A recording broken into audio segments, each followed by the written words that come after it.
Hey guys, Furum here, and today I'm going to be testing the Mercedes-Benz SLK Special Edition in multiplayer at rank 1285 for the second time. I decided to do two videos on this tune because I believe it is the most overpowered tune for this car. As I said, the rank is 1285, my tuning is the standard multiplayer tune 0500 and 5050. If you have not watched part 1 yet, I would encourage you to check that out. So let's get to our first race. This is on Area 51, and this is probably one of the most epic comebacks I have ever had. So I got knocked down at the beginning by a Cobra because the Cobra starts up a whole lot quicker than this car. The other two cars in the race besides me and that Cobra are two other SLK Special Editions, but they are not tuned to 1285. And in this race and throughout the video, you will see why the SLK Special Edition at rank 1285 is the most overpowered. There, I knocked down him, but then wrecked myself. At this point, I was right next to the Cobra, who I thought was going to knock down me again. Thankfully, he didn't. But I am way behind the other two SLK Special Editions. This is a 3-lap race, however. This left route is better if you're in a car that accelerates slowly, because while the right route is a little bit shorter, you have to do a bunch of jumps, which can greatly reduce your speed if you're in a car such as this one that does not accelerate very quickly. As you can see, I'm way past that other SLK now because he took the right route. Here I started to catch up to the SLK in first place, which I did not know if I was going to be able to do since he was way ahead, and oftentimes if an SLK gets way ahead of you, even if you're in an SLK, you're not going to catch up. But this shows the power of this tune, and also because I would have lost to him on a 1-lap race, this is why it's a good idea to try to force 2 laps as often as possible, so stuff like this does not cost you a win. The SLK at this rank can go 321 miles per hour. That other SLK up there, who was at a lower rank of 1274, is not going as fast, and therefore I was able to pass him. And finally, I am in first again, even after all those mishaps at the beginning. By the way, the reason this race ended up being 3 laps was because I believe all 3 SLKs voted that, and even if that other Cobra voted 1 lap, it averages out to 2.5, which rounds up to 3, and thus this is a 3-lap race. Here, I went a little bit too high in the barrel roll and was afraid I was going to wreck, and I nearly did, but I missed it by like a foot. And thankfully I did not wreck because he is right on my tail. With the addition of the M2 Special Edition and Audi R8 e-tron, the SLK is going to have a little bit of competition, as they are not SLK killers, but can still go faster than other cars at this rank besides the SLK.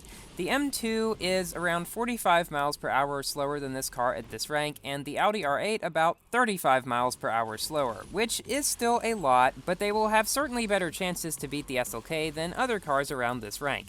Here, the other two SLKs were 1274 and 1257, and we also found a poor 1234 Cobra, who just cannot compete with all these SLKs. Keep an eye on these SLK names, because we race some of the same people multiple times throughout the video. Oh, by the way, these races are in order, so that is why there are 2 Area 51 races back-to-back. Oftentimes, if I get a lot of the same track back-to-back, I will split them up in the video, but since I wanted to do ones in order to really show how the SLK performs exactly the way that I played in it, I decided to leave it like this. Throughout this video, I'm going to try to explain the World Tour to the best of my knowledge. As I said in a previous video, it is kind of like a mashup of an R&D and an Enduro Double Down. When you play a race, you are awarded fan points, which you accumulate, and even if you lose a race, you do not lose them. You do not have to risk points or save them like you do in an Enduro Double Down, it just automatically saves them.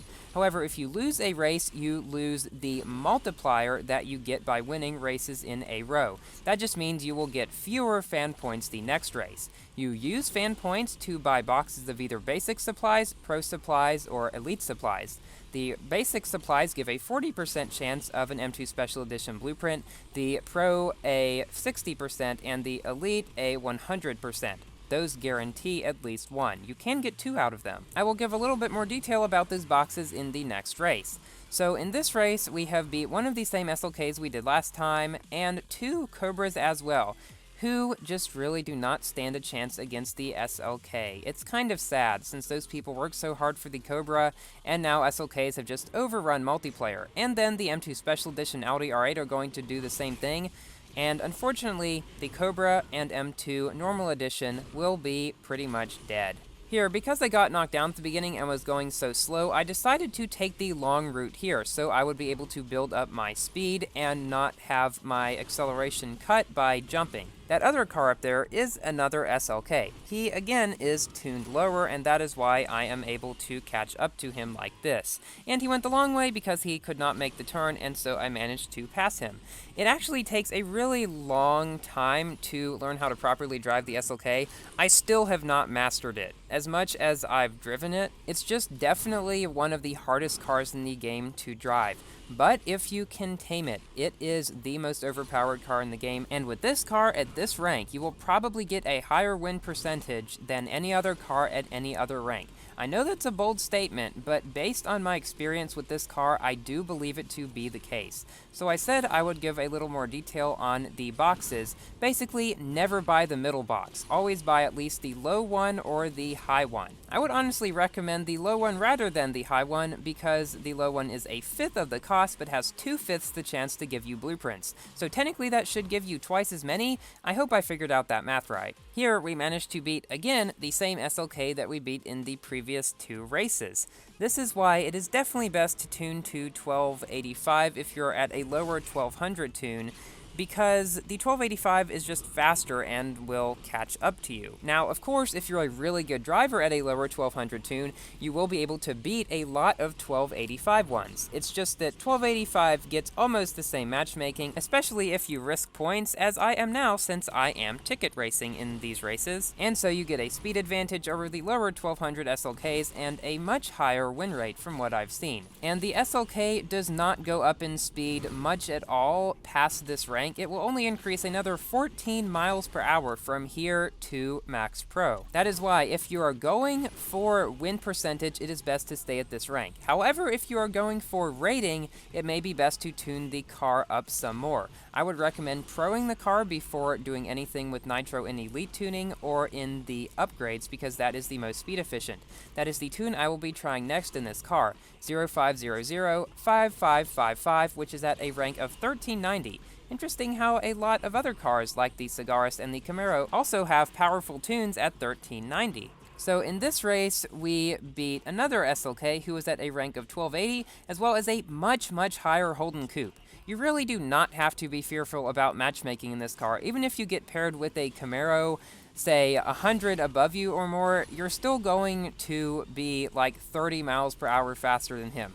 And accelerate better as well. Yes, the SLK accelerates better than the Camaro. So even if you do not risk points with this tune, even if you have worse matchmaking, you will still be able to win most of the races, even though a lot of them may be a little bit more difficult because you may have stiffer competitors. If you are a non-SLK driver and would like to stay away from SLKs as much as possible, I would recommend tuning above the 1500 rank, because most SLKs keep them below there. I've only seen 1 or 2 SLKs in my entire career of driving my 1679 Vulcan. While there is no rank except really low ones where you are guaranteed to not face any SLKs, above 1500 is definitely the lowest chance. So we have come in first in this race, and something really weird happened. I went up 9.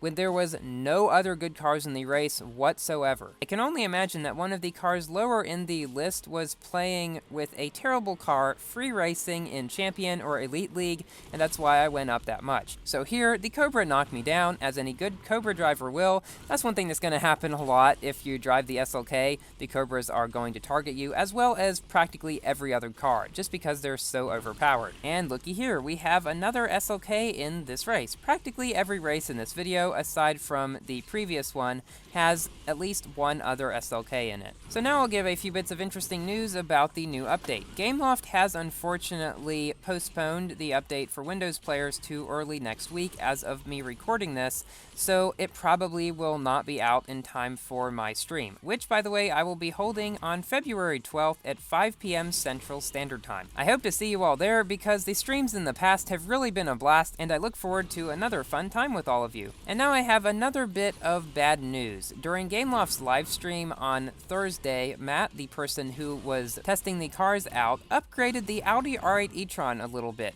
and we find that it has, yes, token upgrades. I cannot believe it. Gameloft has not learned yet. In one of the previous updates, I think it may have been the Munich one, Gameloft was going to change around 20 or so really good cars to have token upgrades.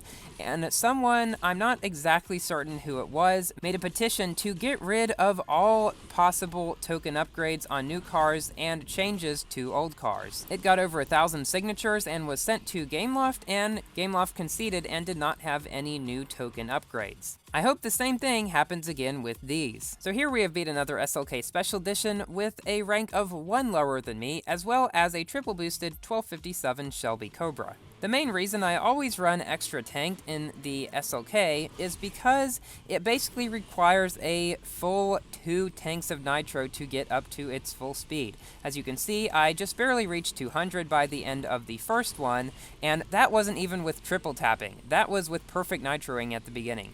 Finally, coming up here toward the end of my second tank, I finally managed to reach at least close to my full speed. I did not even make it there completely. Here I used the brake nitro bump trick, whatever you want to call it, to speed ahead of this other SLK who I don't think knew the trick. That trick, which you can do on 2 bumps back there to get a speed boost in the air, helps me in a lot of races in the Special Edition multiplayer event, which was on this track, and thus I know it quite well when playing with the SLK on it. As I said in my previous video about this car, I don't even need to say whether or not it is worth it. It is fairly obvious, I should think. If you have an SLK and want to get first in practically every race, tune to this rank. So guys, thank you all for watching. Please like the video if you enjoyed, and consider subscribing for more Asphalt 8 videos. And I will see you later.